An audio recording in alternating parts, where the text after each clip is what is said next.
Welcome to The World Awaits. Travel tales to inspire your wanderlust. I'm Kirsty Bedford, journalist, editor and travel writer. And I'm Belinda Jackson, author, travel journalist and columnist, and we're your weekly co-hosts. Hi there, welcome to our summer series, some of the best bits of the show from seasons 1 and 2. This week we're talking to some of the biggest names in the travel industry. First up, we have Bruce Poon Tip from G Adventures, who talks about the importance of community tourism and what you can do as a traveller to genuinely make change to communities in need. You can read more about their trips at gadventures.com.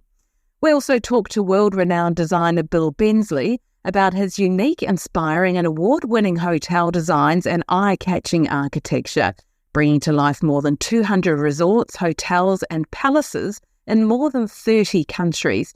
And you can see some of Bill's incredible designs at bensley.com. Welcome to the show, Bruce. Thank you. Thanks for having me. It's so great to have you chatting to us today. Let's start by just talking about your latest accolade, Officer of the Order of Canada, which made you the first person in the Canadian travel industry to receive the title of officer in 34 years. You must be incredibly proud about that. Yeah, it was a shock, actually. Yeah, it was. I knew I was getting recognized. There's a long investigation period, but there's a member, and then there's a higher order, which is the officer. So I was quite pleasantly surprised when I got the call. So tell us about sort of how G Adventures started and how you got into launching your business. Well, we started 33 years ago this September.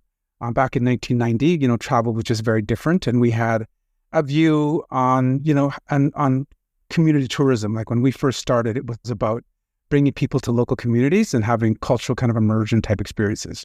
Back in 1990, people, it was completely different. People researched travel differently. I mean, there was no internet. I didn't even have a fax machine actually when I started. My first reservations I did by post, by mail. We kind of, spearheaded a whole, style of tourism, and it was extremely innovative at the time.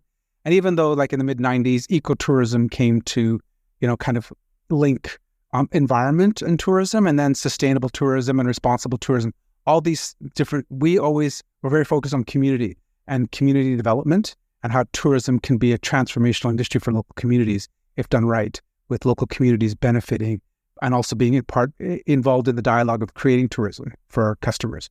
And so with that, we've done a lot of great work over the years. Where we've become, tied to poverty alleviation through tourism, because when there's extreme poverty and tourism kind of link, because we're traveling to some of the 40 poorest countries in the world, travel can be this transformational vehicle for wealth distribution and poverty alleviation. So we've done a lot of great work over the years. We've become kind of globally acknowledged as the world leader in our space, and because of that, through our foundation Planetera, we were recognized by the Order of Canada, which has been, I guess, ultimately through the King, because it's through our Governor General, through the royal family, and quite an honor. You obviously walk the walk rather than just talk the talk. So tell us a bit about what are some of the things that travelers can do, and what are some of the things that you're doing and the places people can go where you can genuinely really make a difference? I mean, there's lots of different things you can do. I mean, the main thing is about local impact, right? Like cultural and cultural heritage preservation. So there's many ways in which you can look at sustainability. There's obviously connected to environment and climate change, and also there's poverty alleviation, community development, all of these different things which all link towards sustainability. So travelers, first of all, can get off cruise ships, get off compound resorts, spend money with local communities, local hotels, local restaurants, shop in different shops that are locally owned, and spread your wealth when you travel. I mean, that's the best thing you can do when you travel. And suddenly, your idea of going on holidays is not just transformational for you; it's transformational for people locally. It's the problem is with business models today where money doesn't stay in the local economy. Local communities are not benefiting from the growth of tourism in those countries, and that's not a sustainable model. And it really seems back to what you've talked about in the past, which is about how we're becoming unconscious consumers. Can you explain a little bit about what that means? Well, tourism used to be just a one-way experience, and until kind of we came around and to pose the question that it's not just about your experience, and it's that idea that travel is my right and not a privilege, and really travel is a privilege of the Western world. Like, there's very few people on the planet that have disposable income or the time to be able to go on holidays and say they want to go on holidays, and that's a real privileged position that we have, and it's not a right. So travelers who have it traditionally has been this one way experience of what you're going to get out of your experience, what you're going to see. You paying for luxury services or paying for a level of service so you get the comforts of home. That one way experience is really something that we've questioned at G Adventures for years, and said it is there's so many more people that can benefit when you go on holidays, and you can have that luxury, you can have that amazing holiday, you can have that amazing experience. But if done the right way, it's transformational for everyone. So it's a whole community that benefits once you decide to go on holidays. I think probably one of the most powerful ways I've seen a demonstration of this was in your new travel documentary, The Last Tourist. Can you tell us a bit about that? Why you decided to launch that, and what are some of the things? I mean, it is when you watch that and you see people, the way wildlife is treated. And people going into orphanages and taking photos with the children in there. It's really moving, and I think it really hits home about exactly what you're talking about. So obviously that was the reason behind doing that. Can you talk to us a little bit about that? Yeah, I mean, The Last Tourist was a crazy project. That it started as just an idea of us doing a movie on our iPhones, just telling our story, to realizing this is a big story, and I was kind of motivated because I'm highly in demand for public speaking around the world, and my message just resounds with whether it's travelers or travel industry. Usually, standing ovations with people that really resonate with the message of, and I can only do so much because I have a company to run as well. And so I wrote a book in 2013, and the next medium for us was a documentary to get that message across, because people really understand it when you put it in front of them. I always say The Last Tourist didn't present new ideas. I mean, everything there is, I think, that people knew happened, but when presented to you and you're confronted with it, it makes you think. But ultimately, the movie is a message of hope on how tourism can be so much better, and we can be so much better when we decide to go on vacation. So it was an idea that 5 years ago we started, and it grew. Then eventually we hired a writer and then a director. And then we did, then I funded it, and we did it all backwards. And we have to sell it to the movie industry and the documentary industry, and it was a learning experience. But it's been extremely powerful and very successful. Well, we'll put a link in the show notes to where people can watch that, because it is really very moving and a good demonstration of exactly what you're talking about. So, can you tell us specifically about some of the places that are doing it, poorly, and some of the places that are actually doing things, in a way that we should be supporting and encouraging? I mean, some of the best countries. I mean, in Australia, New Zealand does very well. Costa Rica, these countries that have really built a long-term plan on sustainability, community development, creating preserving of natural heritage and cultural heritage. And putting it at the forefront of the business model. And New Zealand and the 100% Pure campaign started it, I think it was 25 years ago now. I was involved in some of the original kind of launches of. I spoke in New Zealand a few times with the launch of that campaign, and it's had its ups and downs, mind you. But that resounding message has always been very clear, and it's filtered right down to the tour operators and sellers of tourism in New Zealand. Costa Rica is another great example of that. Belize is a country which is, it's a very small country and very hard to travel to buy it from Australia. But again, doing it very, very well. And Australia too. I mean, Australia has an issue because it's got so many different. It's such a massive tourism market. It's never really completely nailed it. But the intention is there with Australian tourism, and they've kind of moved in the right direction because there's great opportunities in Australia for Indigenous tourism as well. So I mean, there's lots of the issues is where countries aren't doing it well is the countries that kind of are highlighting this problem with over-tourism.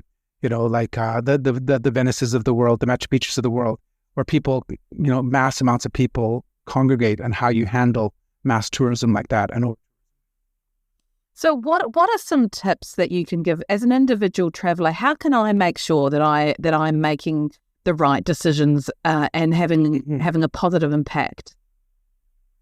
It really is just about doing a little bit more research, scratching the surface on the companies you book with, asking questions, because everyone should know. Like when you book anything, you should be able to ask them where your money's going. I always say follow the money. UNEP, United Nations Environment Program, says it's less than $10 a day stays.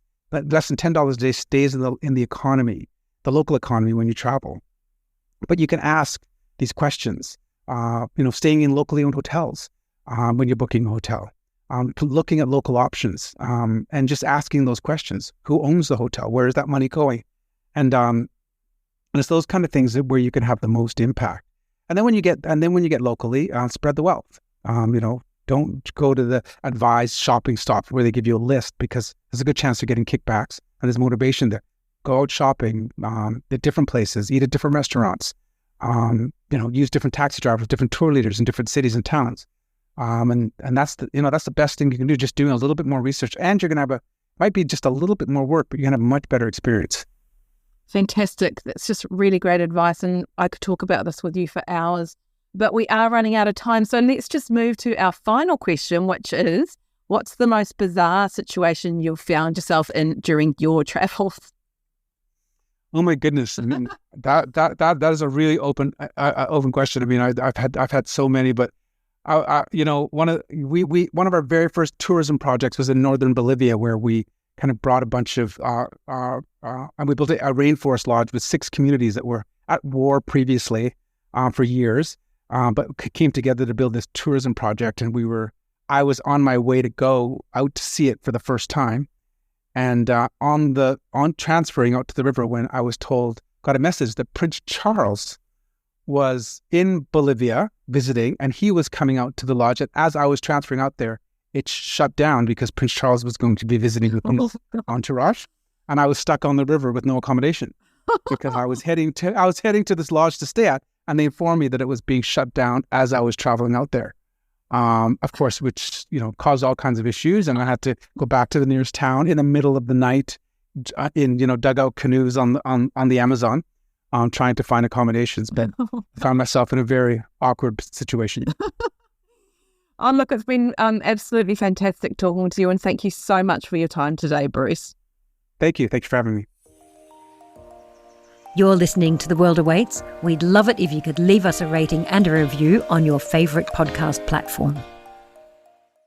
There are hotels, and then there are hotels designed by Bill Bensley, and his work to help local communities is as bold and defining as his legendary resorts.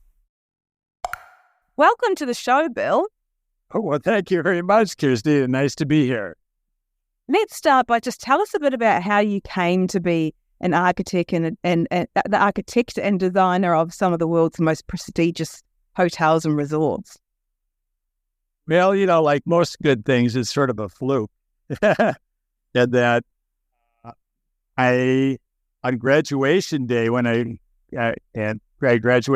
was graduating from university, I asked my classmate, Budak, where are you going to go? And he said, I was going to go to Singapore to teach. And I said to him, being an American and not really knowing anything other than California to New York, I asked, well, where the heck is Singapore, And he says, I'll give you my address, just come.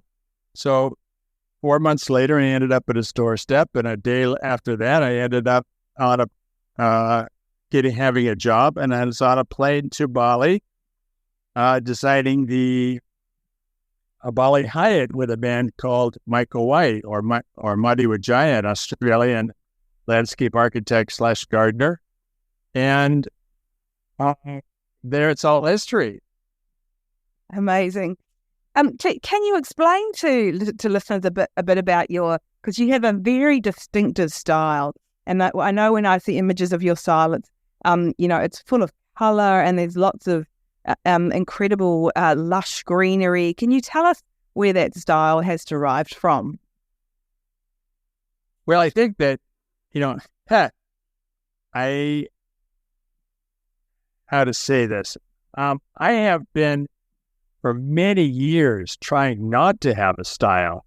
And because it's really important, I think, as a designer of hotels, is that every single person that comes to me and wants to have their hotel designed wants to have something that's very special of their own, very unique way. So, for example, 3 years ago, I did a few hotels which were deemed as maximalist, and so my latest project is the JW Marriott in Jeju in Korea, on the beautiful island of Jeju, and I've made it minimalistic.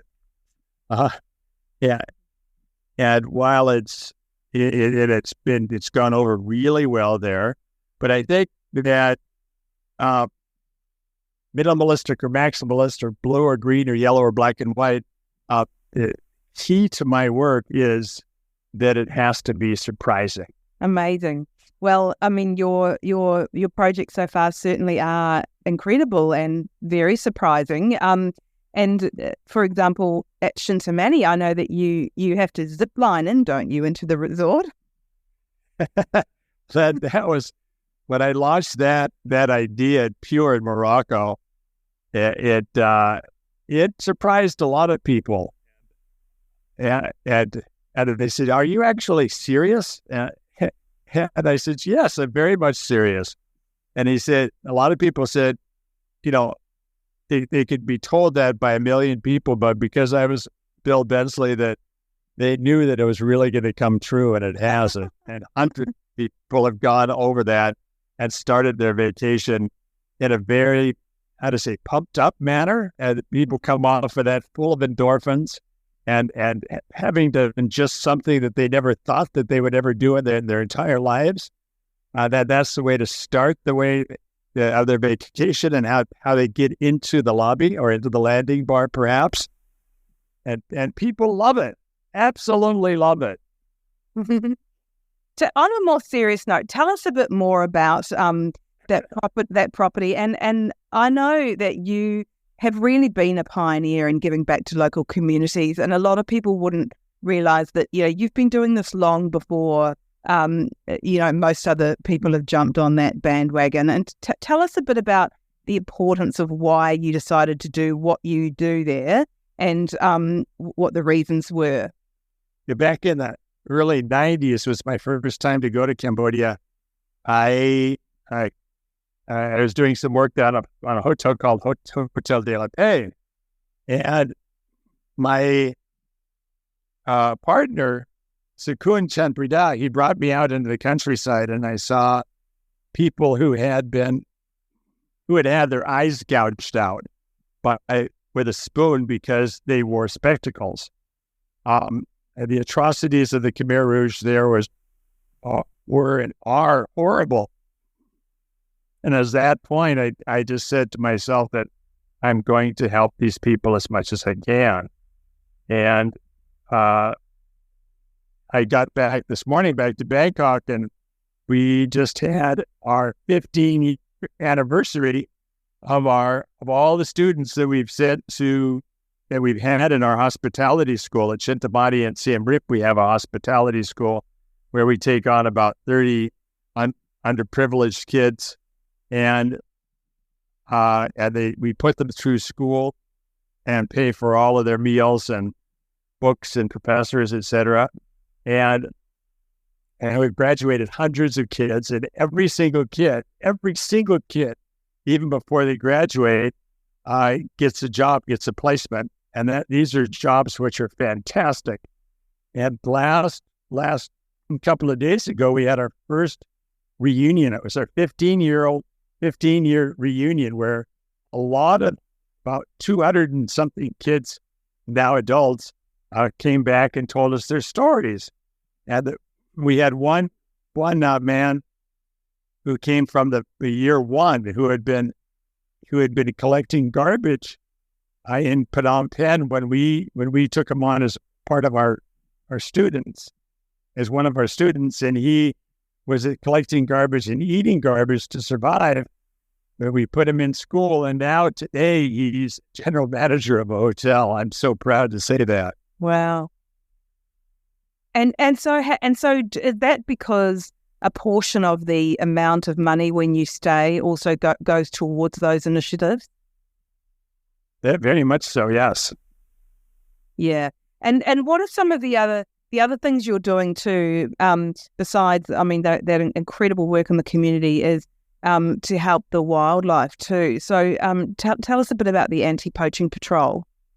I hire, this is going to sound very strange, Kirsty, but I hire a wildlife alliance, and they are a 115-person private army, and they carry AK-47s 24/7. And they are responsible for something like 2 million hectares of cardamom national forest. And Shindamani Wild, my property, in the south of the cardamom national forest in the south of Cambodia, occupies something like 10,000 hectares. And so we work hand in hand with Wildlife Alliance and to try to slow down the poaching and the illegal logging by way of poachers, and of course by way of rangers. And of course, we've taken the African principle of moving into the community, but hiring people who were poachers as our rangers. But that's only can work, how to say, it can only work so effectively.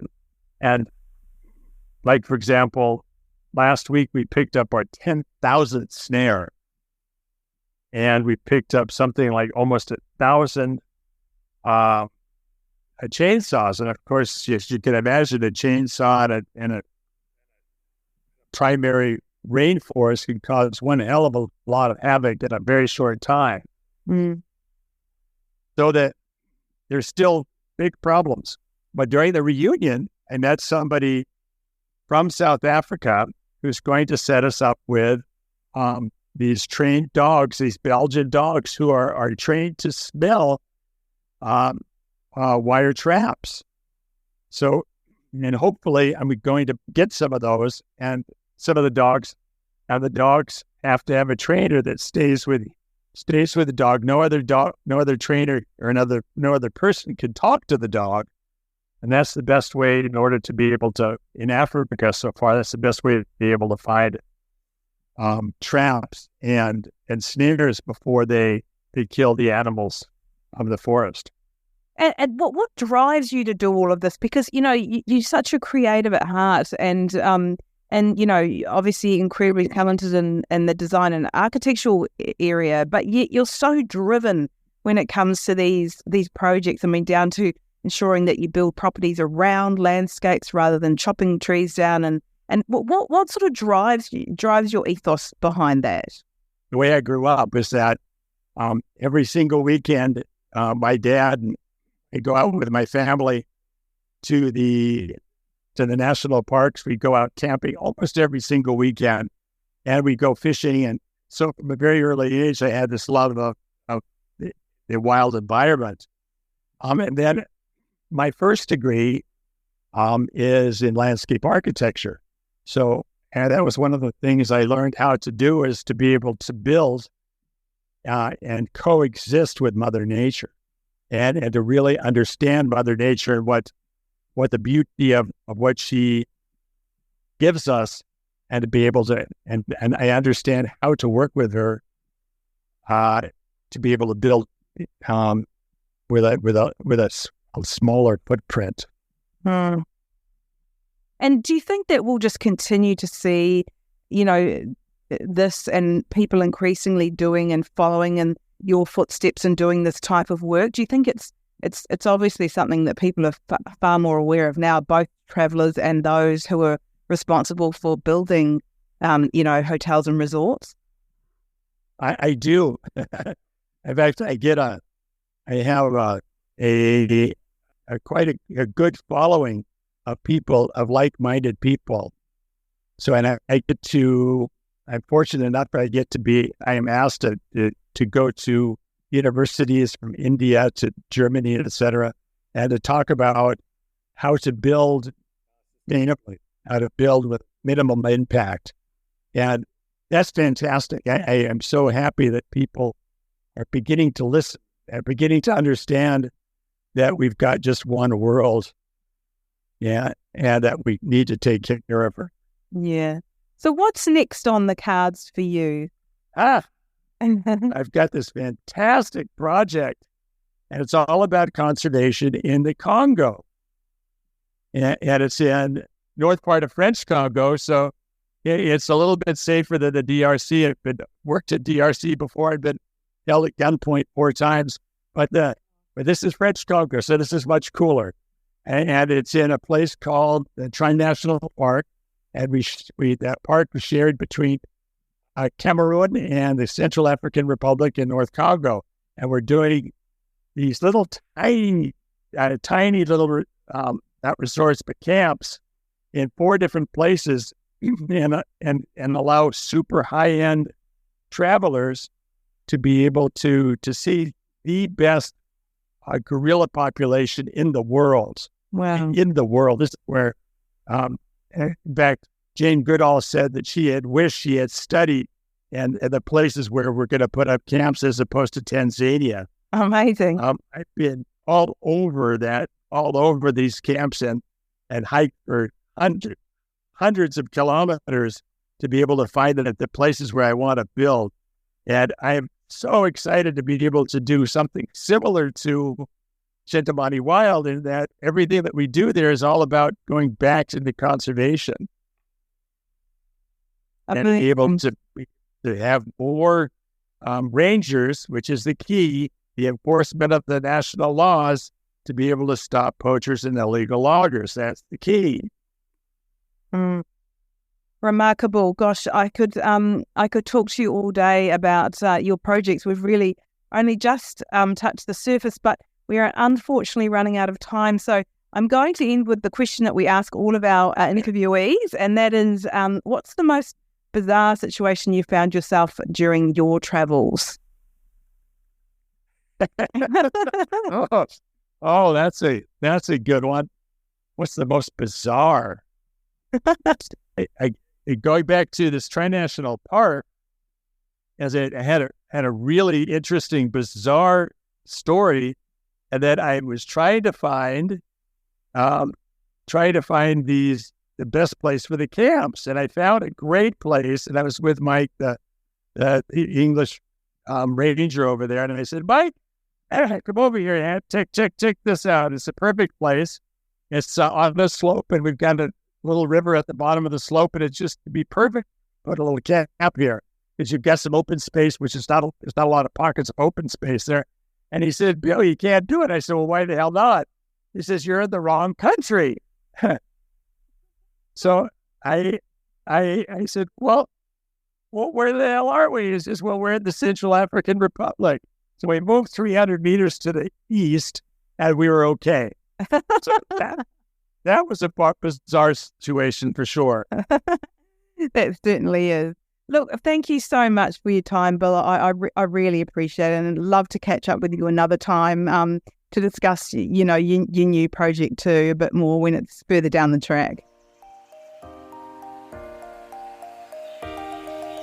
That's a wrap for The World Awaits this week. Click to subscribe anywhere you listen to your favourite pods. And where can people find you, Kirsty? I'm at Kirsty Writes on Instagram. That's KIRSTIE Writes, WRITES. And where can people find you, Belle? You can find me at globalsalsa.com or on Insta at global_salsa.